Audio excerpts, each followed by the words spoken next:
I've got Instagram rolling as well. Hey, Instagram, welcome. On tonight, well, let me say this. I am Brianca Hardy, the Inner Healing Life Coach. I am purposed to help men and women heal from mother wounds and father wounds. While doing that, I help you to discover your identity and as well as help you identify healthy love. So with that being said, I am the Inner Healing Life Coach. We're going to go ahead and get started in tonight's chat, talk, or whatever you want to call it. But we're going to be talking about 3 ways your parents shape how you view God. Be sure as you're hopping on, I'm going to ask that you comment and share, and be sure to share this on your page and share it with someone that may need it. Okay. Also, one more thing, wanted to say that be sure to visit www.briancahardy.com for 2 reasons. Number 1, so you can get enrolled and subscribe to our email list. With Brianca Hardy, I send out an email every Tuesday. So every Tuesday you get an email that gives you advice, tips on how to get started on your inner healing journey, or if you're already on your inner healing journey, some tips and advice on specifically how to heal mother wounds, how to heal father wounds, or in general, how to heal soul wounds. So that is helpful. So be sure to subscribe to the email list simply by going to the website. And then 2, be sure to book a free breakthrough session. I love doing breakthrough sessions. It's simply 20 minutes where I get to narrow down and see specifically what your inner healing goals are and how I can assist you in pushing you along and being your support system with that. So let's go ahead and get started with the 3 ways your parents shaped who or how you view God. So number 1, your parents shape how you view God because they were your first example of God authority. Your parents were your first view, the first or God-like authority, your first view, your first up-close, in-person view of God-like authority. So with that being said, they shaped not only how you view God, but how you view authority, right? How you view authority. If you had a parent that was super authoritarian, meaning they were heavily based upon discipline, heavily based upon performance and things of that nature, you may notice that your relationship with God, you kind of view God as the same way. You view God as coming to God and the Bible or Christianity in general as I must check everything off of my list type of religion. Or you may view God as being like that parent, very controlling, someone who doesn't allow you to be who you are. You may find that God, because of that parent, you may find that you view God as one that doesn't allow you to express yourself, doesn't allow you to be who you are. And so because of that parenting style of being heavily on discipline, maybe being extremely strict, you may find yourself viewing God that same way. Why? Because that's what you saw growing up, right? And so when God comes in and he says, I want to be Lord, right? I am the Lord over you, right? And you give God your heart, and he says, okay, if you serve me, then make me your Lord, right? And so that can scare you because that may sound or feel like what you grew up with. And oftentimes people who had this type of parent that was authoritarian, that was strict and heavily rule-based, they will sometimes rebel against God, right? And so it becomes a point where the child is so upset, right? Or so not desiring that style of leadership from God that they begin to repel against it and not desire it. And they begin to rebel against God and God's authority, right? So that's one example. Remember, your parents are your first example of authority. They are your first authority figures. We rely upon our parents to teach us this world, right? So not only do our parents teach us how authority looks, but our parents teach us how we should, how a marriage looks or does not look, Our parents teach us how women look. Our parents teach us how men look, right? And how our view of that, right? And so we take all of this. And so even as our parents teach, guide, and lead, we take on their authority, right? And we say, okay, well, this is how God is, right? And so if you have a parent that is permissive, a parent that allowed you to do whatever you wanted to do, there really wasn't any rules, there really wasn't any structure in the house, then you may find yourself viewing God as being permissive as well. And then this is where we get into the culture of hyper grace culture.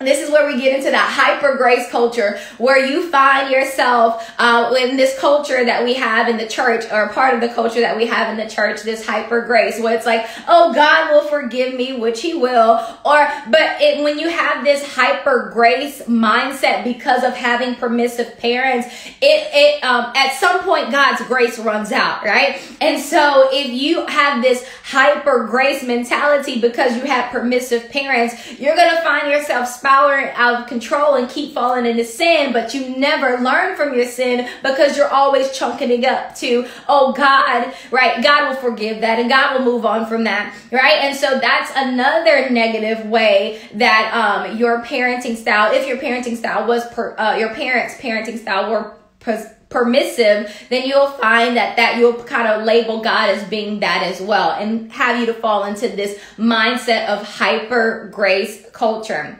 Okay. So if you have a parent that is, looking at my notes, you guys, if you have a parent that is or was abusive, so that's physically, verbally, even sexually, you will then begin to look to God and this God authority figure. When it comes to the area of intimacy, you will have a screwed view upon intimacy. Why? Because intimacy, we can talk about intimacy, and there's various different types of intimacy, right?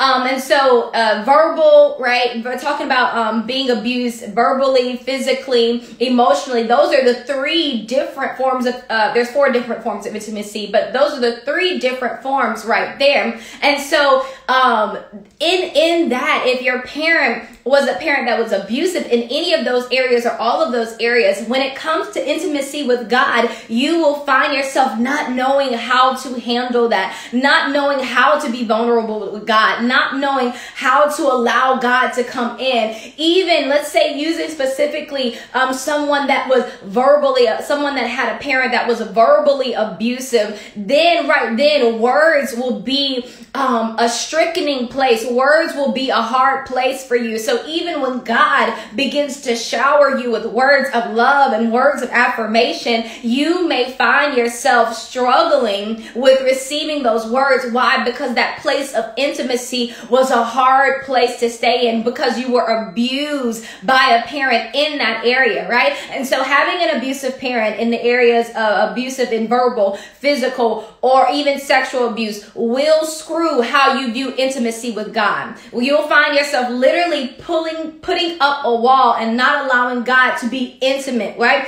And the thing about intimacy, as I always say this, is that communication creates intimacy. And I feel that that's on any type of relationship. Communication creates intimacy. And so because of your childhood, if the area of intimacy has been perverted, right, and has been challenged, you will find that you even struggle with communicating with God about the vulnerable things, about the intimate things, where Christ is the Lord, and he's like, listen, I want you to dwell in the secret place. God is such an intimate God. He talks about dwelling in the secret place. He talks about abide in me and I will abide in you. He talks about hiding us in the shadow of his wings. And so all of this different language is about intimacy. But if as a child, intimacy wasn't a thing, if as a child, intimacy was abused, then intimacy with God is going to be a challenge for you, right? If you had a parent that was absent because of work, right? Bills, absent because of had to remarry, absent because of death, absent because of various abandonment, absent because of divorce, all of these various reasons. If you had a parent that was absent in any form, you will view God as being like that. Maybe you'll say, okay, my parent was here for a while, but then they left because they remarried. And so you'll view God as God that he doesn't stay always, right? God has other important things to do, right? You will begin to view God as that, right? And so you can desire, you have this God void to desire God, right? But your parents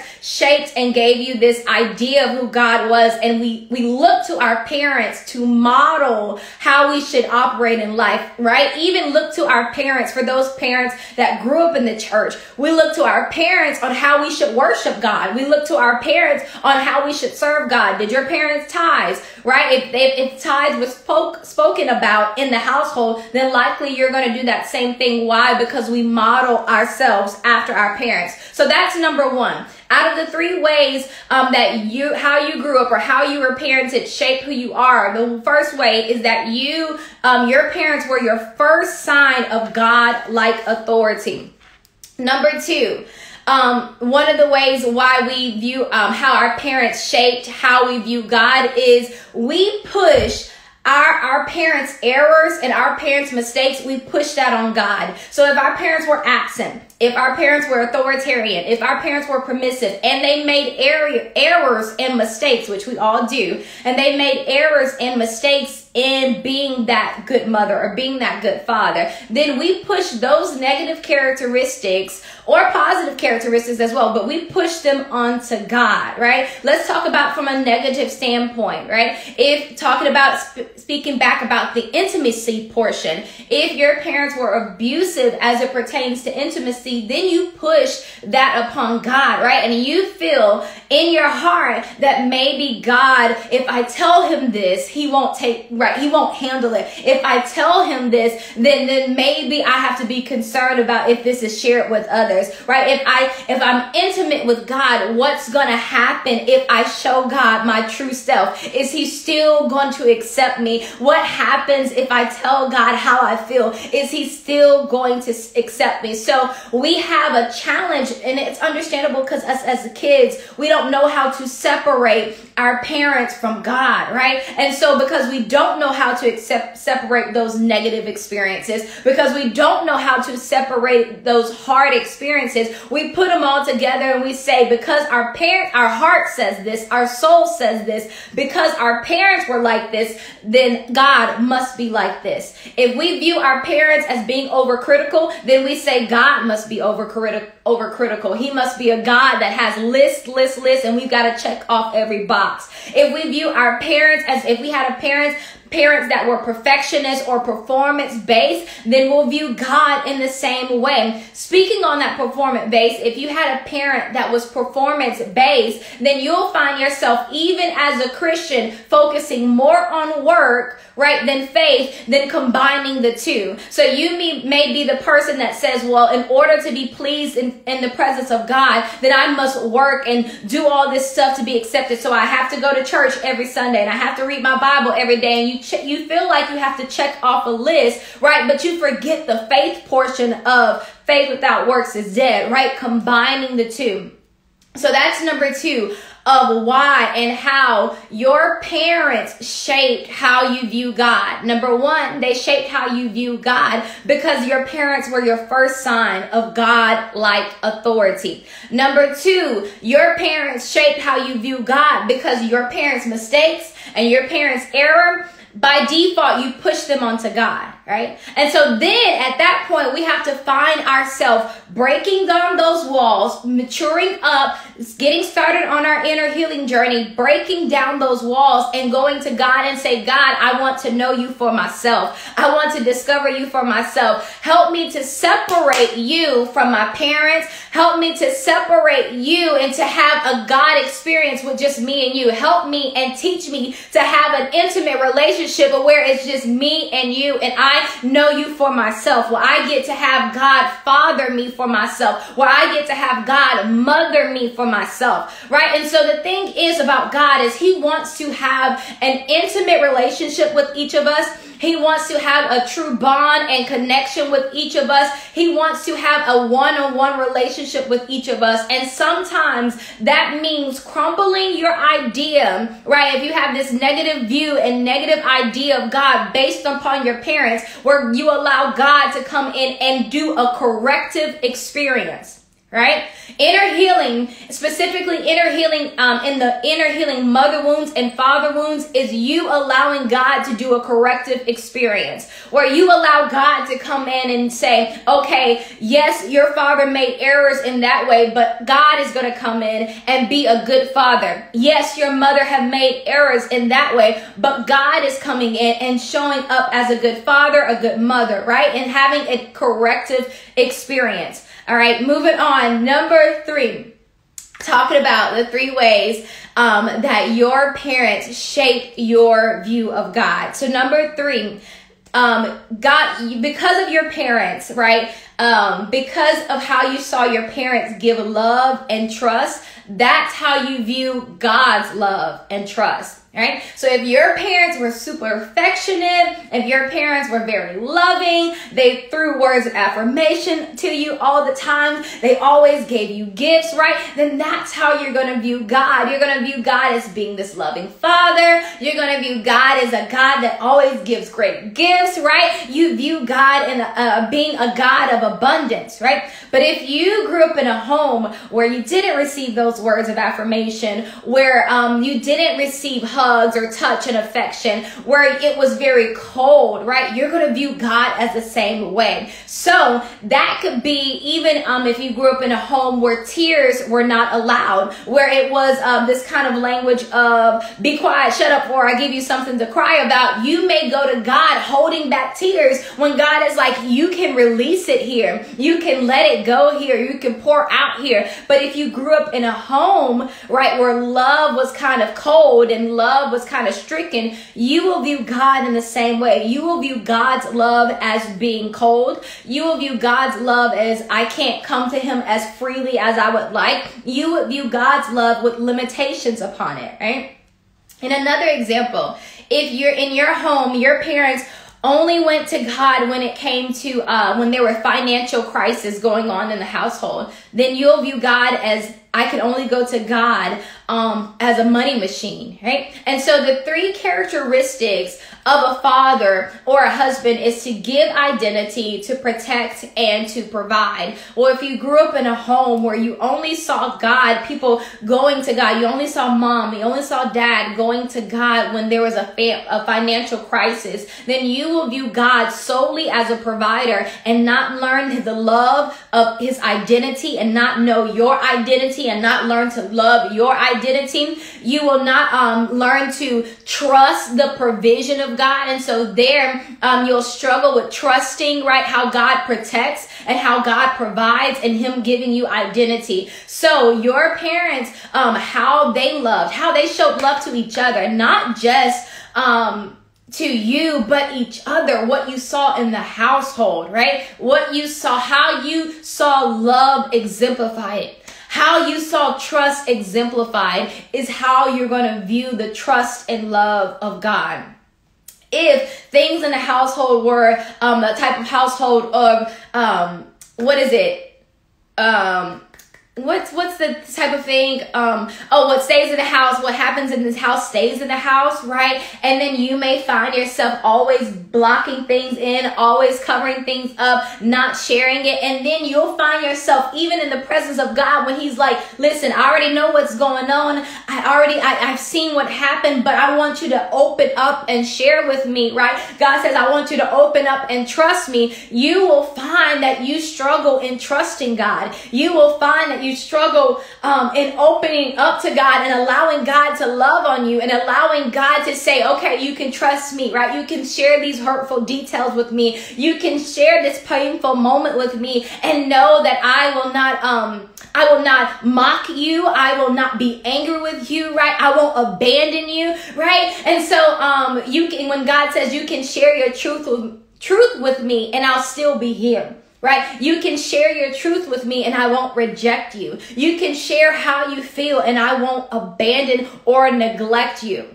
Okay? So those are the 3 areas. And I wanted to say one more thing about the last portion of your parents, how you saw love and trust exemplified is how you'll view God. The one more thing that I wanted to say is if in your household that love, you saw greater love when you made all A's, or you saw greater love, right? You got a greater pat on the back. You got a greater shout out in the crowd when you had all A's, or when you excelled in a sporting event. You may look to God's love as something that you have to earn. My God, you may look to God's love as something that is in order to, that it has to be earned, like it has to be earned, or it's something that to be rewarded. Like in order to earn the love of God, then I have to do this. In order to earn the love of God, then I have to go through these steps, right? Before you even were born, right, in your mother's womb, he knew you. And I'll even add on to that, not only did he know you, he loved you before then, right? And so God's love doesn't have to be earned, but because of how you perceived love, or how love was presented in the household, that's how you're going to view love as well as it pertains to God. And so these different things shape who we are. They not only shape our connection and our bond with God, but this shapes how you connect with friends. For those that are in relationships or married, this definitely shapes even your marriage. Because once again, our parents or can shape your marriage if you're not healed. Let me say that. And can shape your relationships if you're not healed.